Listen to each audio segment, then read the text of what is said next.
Hamdi magaalaa tana keessatti ayyama kiyyaana la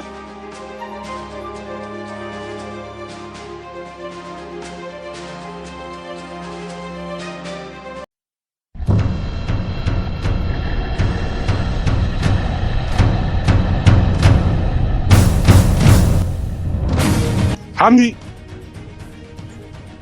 Hamza fi Maamenaan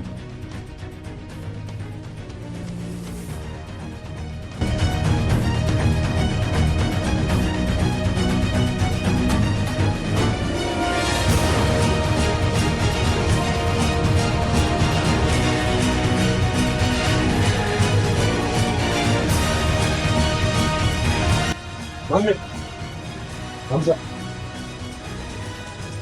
ajaja sakaan isinit dabarsa ajaja san raawwattanii waan dhufne isin lachuutu lubbuu keessan irraa fa'a.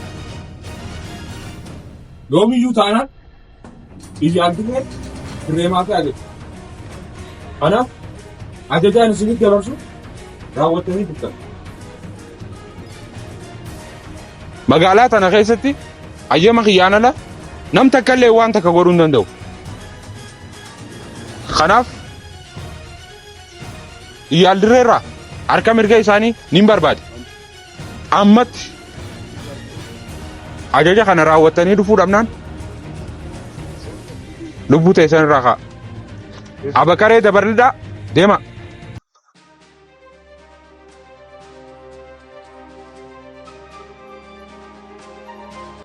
Hello Rudex. Faayila guutuu fuudheetiin jira.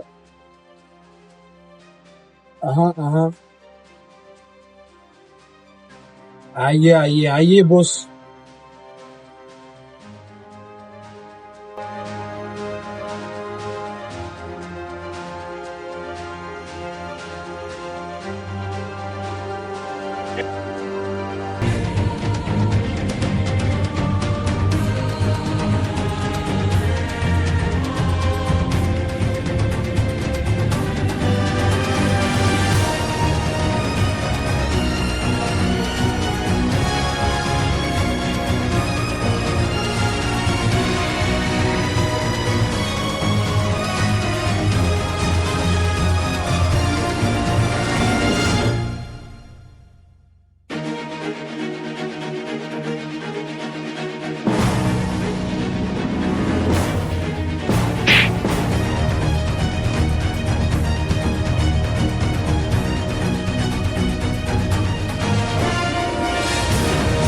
Yes, harka bitaasaa qablee finnee jira.